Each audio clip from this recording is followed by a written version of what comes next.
పితా పుత్ర పవిత్రాత్మ నామమున ఆమెన్. ఈరోజు దేవుని వాగ్దానము, ప్రభువు నా కుడి ప్రక్కన ఉన్నాడు కనుక నేను చలనమొందను. అపోస్తుల కార్యములు 2వ అధ్యాయం 25వ వచనం.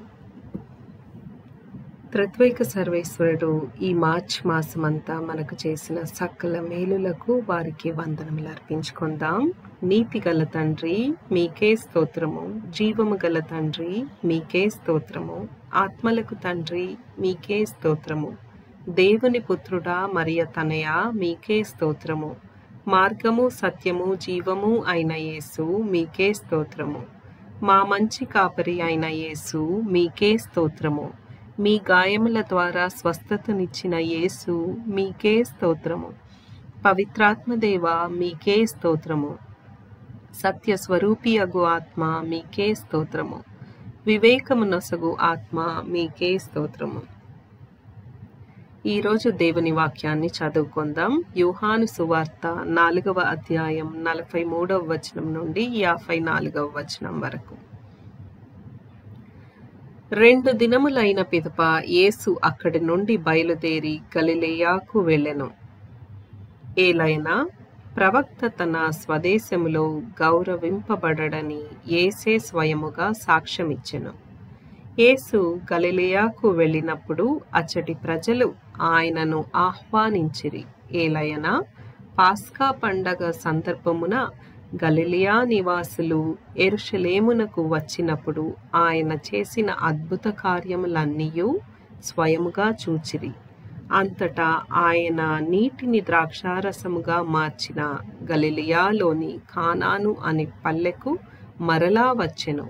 కపెర్నౌములో ఒక ప్రభుత్వ ఉద్యోగి ఉండెను. అతని కుమారుడు రోగముతో పడి ఉండెను.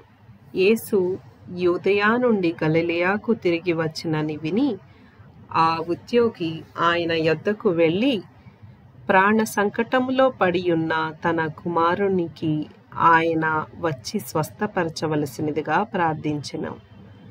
మీరు సూచక క్రియలను మహత్కార్యములను చూచిననే తప్ప విశ్వసింపరు అని యేసు పలికెను. ప్రభు, నా కుమారుడు చనిపోకముందే రండు అని ఆ ఉద్యోగి వేడుకొనెను. నీవు వెళ్ళుము, నీ కుమారుడు జీవించును అని యేసు అతనితో చెప్పెను. అతడు యేసు మాట నమ్మి తిరిగిపోయెను. మార్గమధ్యమున అతని సేవకులు ఎదురై నీ కుమారుడు స్వస్థుడైనాడు అని చెప్పిరి.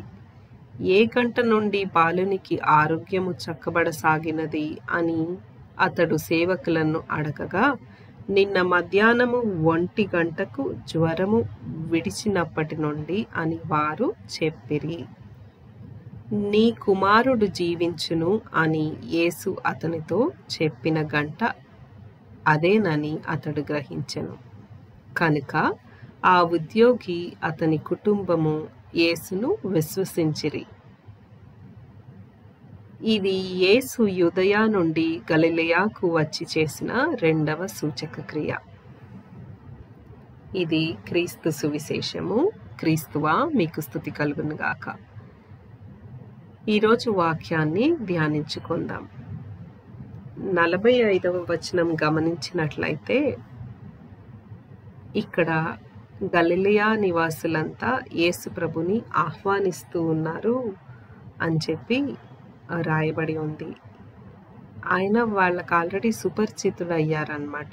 ఎలా అంటే వాళ్ళు పాస్కా పండుగకు గలిలయ నుండి యెరూషలేముకు వెళ్ళినప్పుడు అక్కడ క్రీస్తు ప్రభు చేసిన అద్భుత కార్యాలు ఎన్నో చూశారు వాళ్ళు. అంతేకాకుండా ఇక్కడ గలిలయలోని కానా పల్లెలో ద్రాక్షారసము నీటిని ద్రాక్షారసంగా మార్చడం కూడా వారు చూసి ఉన్నారు. అందుకని క్రీస్తు ప్రభు నందు వాళ్ళు విశ్వాసం కలిగి ఆయన రాగానే సంతోషంగా ఆయన్ని ఆహ్వానించుకుంటూ ఉన్నారు. అక్కడ ఒక ఉద్యోగి ఉన్నాడనమాట. ఆ ఉద్యోగి క్రీస్తు ప్రభు ఇక్కడికి వచ్చారని తెలుసుకొని ఆయన బిడ్డ అనారోగ్యంతో ఉండటాన వాళ్ళ బిడ్డకు స్వస్థత కలుగజేయవలసిందిగా వచ్చి క్రీస్తు ప్రభుని వేడుకుంటారు.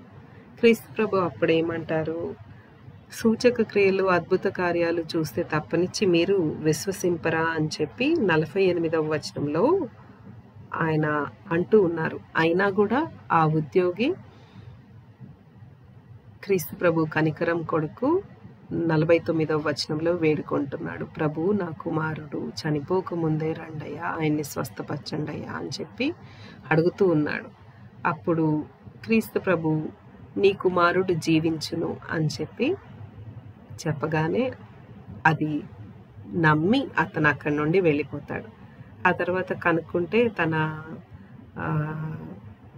సేవకుల్ని తన కుమారుడు స్వస్థుడైనాడు, క్రీస్తు ప్రభు ఎప్పుడైతే నీ కుమారుడు జీవించును అని చెప్పాడో అదే గంటలో ఆ అబ్బాయి స్వస్థపరచబడ్డాడని చెప్పి విని ఇంకా విశ్వాసము పెంచుకొని క్రీస్తు ప్రభు నందు వాళ్ళ కుటుంబం అంతా యేసు ప్రభుని విశ్వసించటం మొదలు పెడతారనమాట.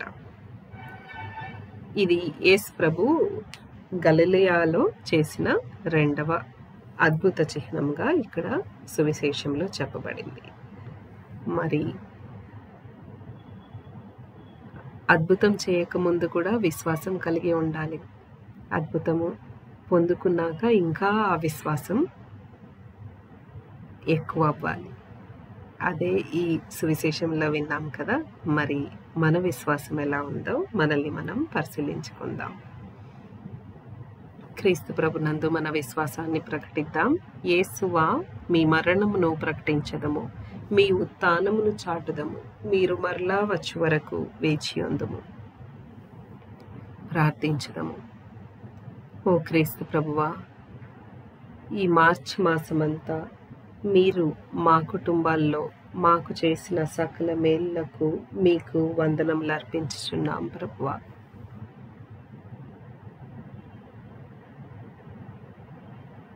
మంచి ఆరోగ్యంతో, శాంతి సమాధానంతో, సంతోష చిత్తంతో మమ్మల్ని ఆశీర్వదించి దీవించవలసిందిగా మిమ్మల్ని బ్రతిమాలి వేడుకొంచున్నాం ప్రభువా.